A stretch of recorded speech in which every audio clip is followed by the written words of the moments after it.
Morning students, कैसे हैं आप सभी।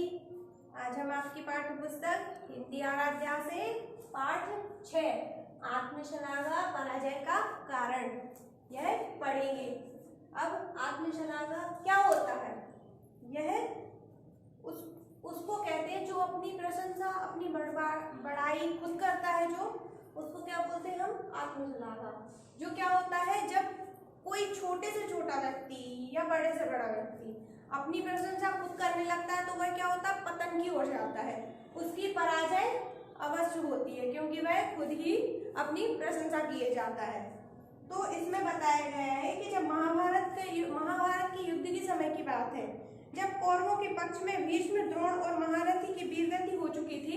आपने देखा है महाभारत में कौन कौन था? कृष्ण, अर्जुन, दुर्योधन, कर्ण, ये सभी थे ना, आप जानते होंगे, आपने देखी होगी। तो इसमें कौरव पक्ष से सभी लोग, जब भीष्म, द्रोण आदि महारथी होते हैं वो मर जाते हैं, वीरगति को प्राप्त हो जाते हैं, तब कौरव स्थल पर शोक छाया होता है। तो ऐसे समय में आगे की रणनीति क्या हो? अब उसमें देखते हैं कि जो कर्ण थे, सूतपुत्र कहते थे जिन्हें, उनको क्या किया?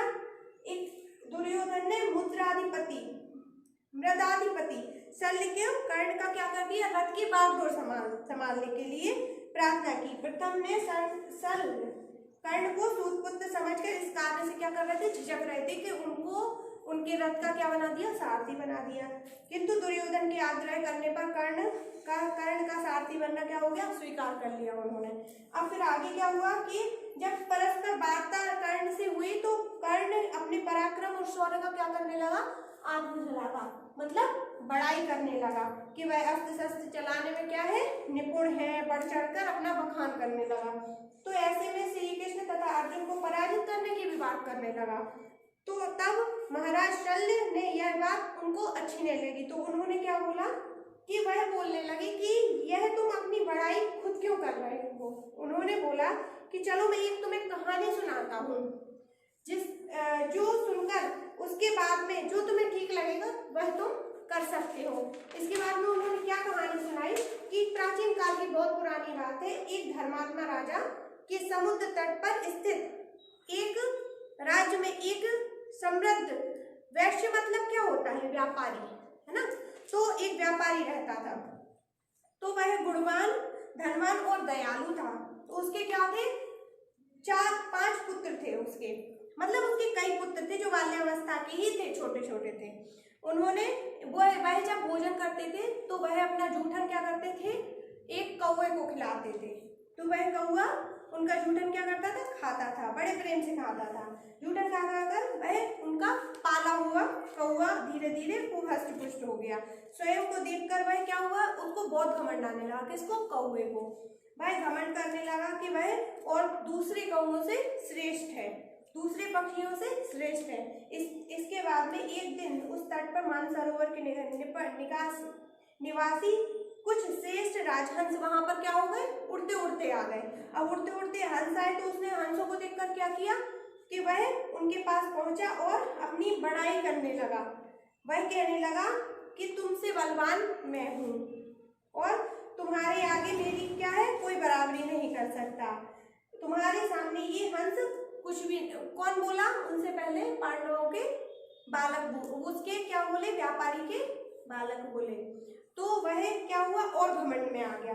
घमंड में आने पर उन अल्पबुद्धि बालकों की बात मानकर कौवा मूर्ख और अधिक तनकर खड़ा हो गया। फिर उसने क्या किया कि वह घमंड से, मतलब कौवा घमंड से हंसों के पास गया और हंसों को नीचा दिखाने लगा। उन्हें पराजित करने की इच्छा से उड़ने की मुझ में तुम लोगों से क्या है? ज्यादा सामर्थ्य, ज्यादा शक्ति है, मैं तुम लोगों से ज्यादा उड़ सकता हूँ। किससे बोलने लगा? हंसों से।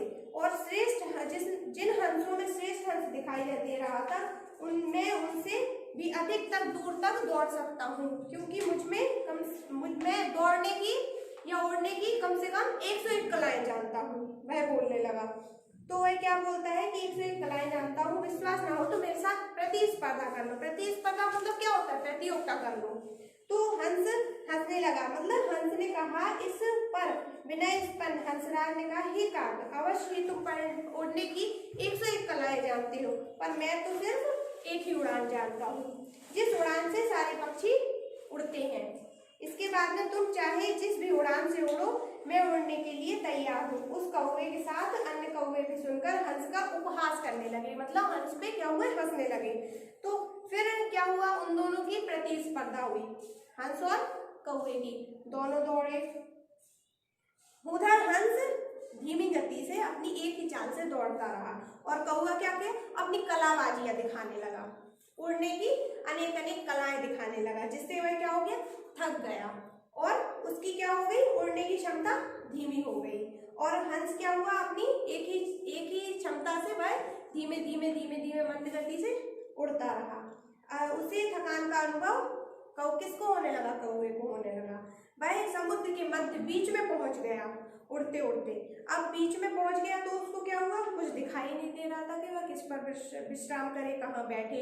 इसके बाद में कौवा यह सोचता रहा कि राजहंस उससे आगे ना निकल जाए। फिर उसने चाल को धीमी कर दी और पीछे रह गया। कौवे की प्रतीक्षा करने लगा। कौन, हंस। इसके बाद में हंस को दया आ गई अपनी मूर्खता से। आज कौवा क्या हुआ, समुद्र में गिरकर पक्षियों का क्या, समुद्री जीवों का क्या हो जाता, शिकार बन जाता, ग्रास बन जाता। तो इसकी रक्षा करनी चाहिए। कौवा धीरे धीरे नीचे समुद्र के पास पहुंचने लगा। उसके पंख क्या हो गए, समुद्र के पानी में क्या हुए, स्पर्श करने लगे, टच होने लगे। तो तुम्हारे पंख और चोंच जल का स्पर्श करने लगे। डरो नहीं, आओ आओ, अभी तो तुम्हें आगे उड़ना है। कौन बोला, हंस बोला। परंतु कौवे में अब क्या हुई, शक्ति ही नहीं बची। तो क्या, कैसे दौड़ता। वह बोलने लगा, वह दुखी होकर कहने लगा, अरे भाई हंस, हम तो कौवे हैं, व्यर्थ की ही काँव काँव करते रहते हैं, हम उड़ना क्या जाने। मैं आज तुम्हारी शरण में आ गया हूँ, मुझे जीवन दान देकर जल के किनारे ले चलो। तो हंस ने क्या किया, अपनी पीठ पर उसको बैठाकर, उसको दया आई तो उसने अपनी पीठ पर बैठाकर कहाँ ले गया, समुद्र के किनारे ले गया। अब वहां पर जाकर कौवे ने किनारे ले जाकर, तूने अपनी प्रशंसा, अरे काग, हंस बोलता है, अरे काग, तूने अपनी प्रशंसा में क्या कहा था, मैं तो सैकड़ों उड़ाने जानता हूँ और अब दूर तक कि मुझ में अतुलनीय शक्ति है। आज वह सब कहाँ चला गया। कौन बोला, हंस बोला। तो इधर कौवे को तो अपनी मृत्यु समीप खड़ी दिखाई दे रही थी। उसने जल में भीगकर पंख भीग गए थे। वह कभी जल में उतरता और कभी अंदर डूब जाता।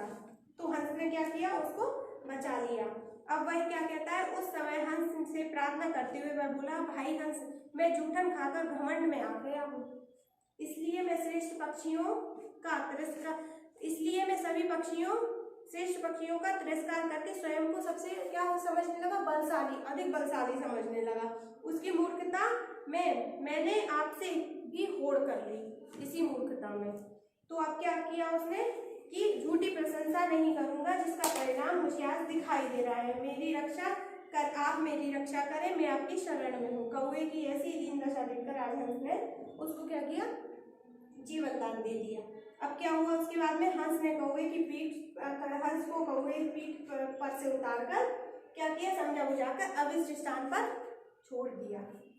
इधर कौवा पश्चाताप की आग में, पश्चाताप क्या होता है, पछतावा किसी चीज का, तो जलने लगा और अपनी मूर्खता और झूठी बड़ाई पर अब क्या करने लगा, अब अपमान समझने लगा, पछतावा करने लगा और अपनी झूठी बड़ाई और श्रेष्ठ जनों के अपमान का क्या हो गया, प्रत्यक्ष फल उसको मिल गया। इस तरीके से कौवे ने क्या किया, आग में जला का मतलब अपनी बड़ाई करने लगा वह। तो क्या हुआ, उसको उस चीज का फल मिला, पराजय का कारण बना वह। उसको फिर क्या हुआ, आगे पछतावा हुआ। इसलिए कभी क्या करना चाहिए, अपनी बड़ाई खुद नहीं करनी चाहिए। इस तरीके से आपने कौवे और हंस की कहानी को समझा। ठीक है, थैंक यू।